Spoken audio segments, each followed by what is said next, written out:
How is everybody? Everybody doing okay out there?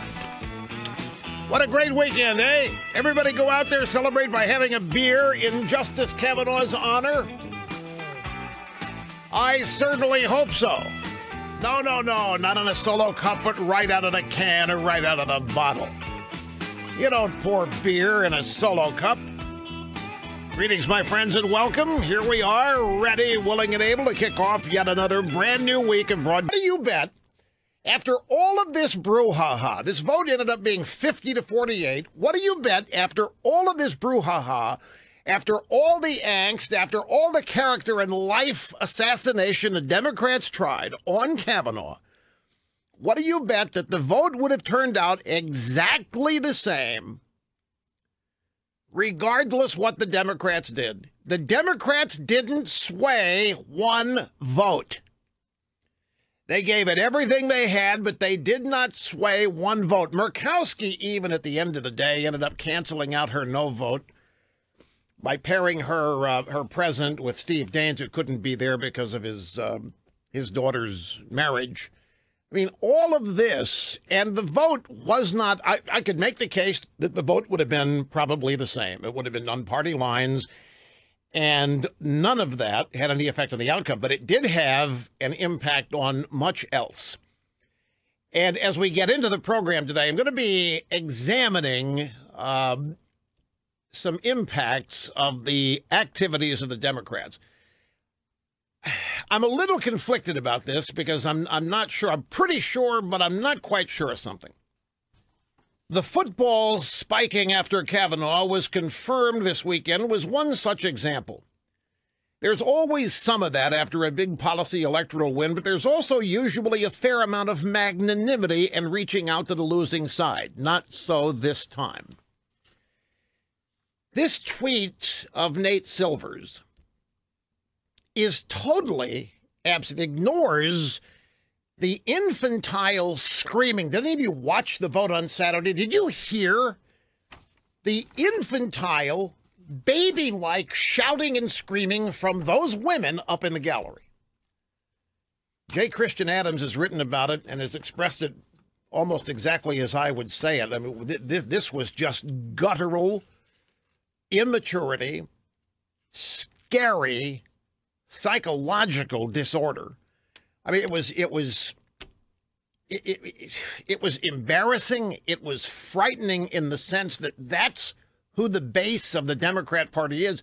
And I really wonder, there's a part of me that wonders, and it's a very small part. I wonder if the Democrats at large ignore that and do not think that that behavior is tied to them. They don't do anything to stop it. And in fact, they encourage it. Maxine Waters is out there encouraging it. Mazie Hirono is out there. Do you hear what Mazie Hirono said? Mazie Hirono says people are totally justified in harassing Republicans in public, in restaurants, and even in their homes, and forcing them out because they're white racists. They're white supremacists. They're totally justified. So there's a part of me that knows the Democrats are promoting this. There's another part that thinks some Democrats do not think that this deranged psychological upset is tied to them. Let me put it this way. If we had people on our side behaving like this, it would worry me to death. It would worry me to death that voters are going to think that conservatism is made up of deranged lunatics like this. The Democrats don't seem to be concerned about that at all. Some of them, like Nate Silver here, don't even think that that behavior is assumed by voters to be the behavior of mainstream Democrats. And I wonder if that's true, and if it is true, how can they be so obtuse? If it isn't true, and if they are aware of it, and are proud of it, and are encouraging it, on the Democrat side, this deranged lunacy has become the defining characteristic of today's Democrat Party and the American left. You have to remember, these people have been off their rocker since November of 2016. They have been mad, insane, crazy, percolating, compounding, compressing all of this ever since then. They have been loaded for bear ever since Election Day and the day after in 2016. Then this Kavanaugh situation comes up. And I don't think on the Democrat side they can get any more hysterical. And I don't think they can get any more motivated than they are. I think they are at their peak right now. I mean, they're still talking about investigating Kavanaugh further. Pelosi wants to see the FBI documents released. She wants a full-fledged investigation of Kavanaugh. The Democrats are talking about Gerald Nadler, the House Judiciary Committee ranking member of the Democrats, promising if the Democrats win the House that they're going to impeach Kavanaugh. They're going to investigate him, get him thrown off the court. They're not going to let this subside. This Kavanaugh thing is not over, and they're going to continue to rile their side up and motivate them and encourage them to continue engaging in what you and I would call this massive civil disobedience. I think the Democrat rage is real, and it's been real since election night 2016. They thought they're going to win. They thought they're going to win in a landslide. They haven't been able to come to grips with that even now. The Kavanaugh thing is just further evidence that the election had consequences. They sense themselves losing control and losing, and they can't deal with it. They simply cannot deal with it. And rather than do what's necessary to put themselves back together and become a winning enterprise, they continue with their primary strategy of trying to tear down and destroy the opposition and eliminate it, rather than do what's necessary to reach a broad swath and majority of the American people, which they cannot do in their current makeup, which is why I ask over and over if the Democrats at large, elected Democrats, really are unaware of the impression these people are creating about them. I mean, when these are mad, insane, disgusting Democrat protesters, they are identified with the Democrat Party. And I don't know if some elected Democrats really get that. I could be all wet. They could totally get it, and they could be promoting it, and which is probably closer to the truth than not. But for those that don't get it, it amazes me that it is possible that these professional Democrats are like Nate Silver, do not consider these protesters to be members of their party and representative of the party at large. Here's J. Christian Adams writing at PJ Media, Kavanaugh foes fill Senate gallery with sounds of the insane. So if there's any doubt that the opposition to Kavanaugh was unhinged, uncivil, disruptive, rude, and borderline nuts, my experience in the gallery made it clear. I have visited, this is Chris Adams writing, I've visited hospitals for the seriously mentally ill, and the shrieks from this woman in the Senate gallery were as odd and unearthly as anything I ever heard inside a mental hospital. They echoed off the halls and ceilings outside the gallery in decreasing but astonishing amplitude. And then the roll was called, and it sounded like the gates of hell opened up. Nearly a dozen women erupted in unison, shouting, howling, screaming in an unrecognizable, venomous wail. And they wouldn't stop. This was fury. It was rage. It was hate. It was poison in the noise.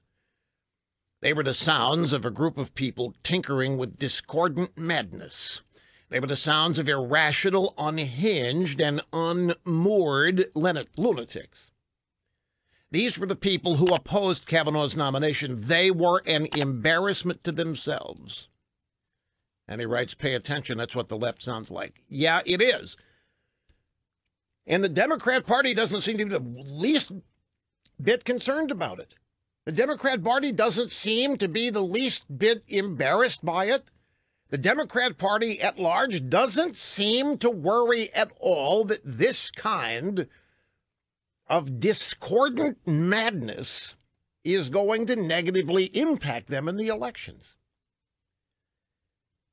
In fact, they may think the opposite. They may think that this is what's going to further inspire more discordant madness, which will result in massive turnout. They believe it's going to frighten Republicans into not confronting them and basically letting them have their way, because who wants to deal with lunatics and the insane face to face? The writers on the Colbert Show is named Ariel Dumas. And maybe she pronounces it Dumas. Who knows? One of her tweets, which was deleted, but many people screenshotted it so that it survives. Whatever happens, she tweeted, I'm just glad we ruined Brett Kavanaugh's life.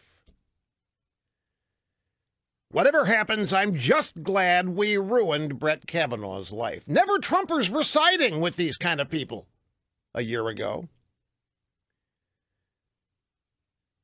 We've reached a point, I think any assault or crime committed against a Republican by a Democrat should be investigated as a hate crime. I mean, this hate is visceral. It consumes them. It is dangerous bigotry, and the Democrats believe this is going to win elections. The Democrats think that this is going to inspire turnout, that it's going to inspire all kinds of enthusiasm. But what else might it be doing? There are a lot of people, folks, who are not immersed and absorbed daily in the ebb and flow of politics. I was told that correct pronunciation of Stephen Colbert's writer's last name is Dumbass. Ariel Dumbass, not Dumas. And I'm sorry for getting it wrong. You know, her account included several other anti-Kavanaugh tweets. Quote, Brett Kavanaugh 100% going to ask Justice Sotomayor to fetch him coffee. This was a Saturday tweet. I don't think, just you know how stupid these people are. Do you know that the freshman, the newly arrived justice, does that?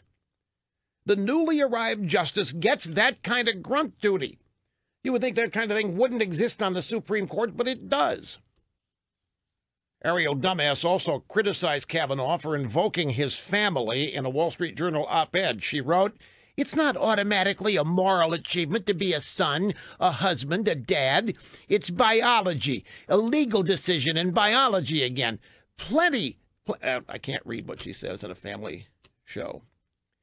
And then she admitted she was emotionally shattered by the current state of affairs, which just proves the theory that Democrats are mentally disturbed people who project their mental problems onto the public, onto politics. It is exactly what is happening here. Do not underestimate that. And don't think that I'm being flippant or exaggerational to make a point. I really do believe that we're talking about mainstream mental and psychological disorders becoming standard operating procedure politics. The American, but there's no other way to explain this. We've got to do a better job of getting across that America is freedom. Freedom of speech, freedom of religion,